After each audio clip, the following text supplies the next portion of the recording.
What's the meaning of carbon offset?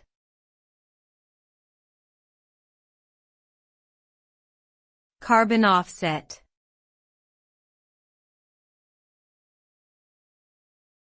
Carbon offset.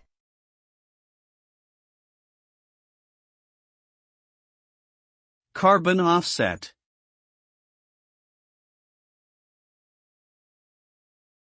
Carbon offset.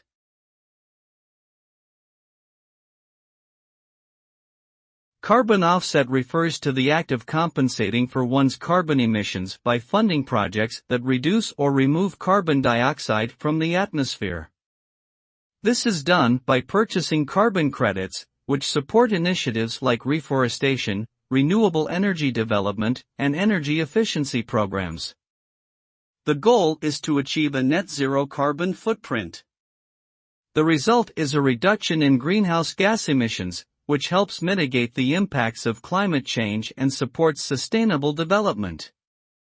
Carbon offsets are increasingly used by individuals, companies, and governments to take responsibility for their carbon footprint and promote climate action.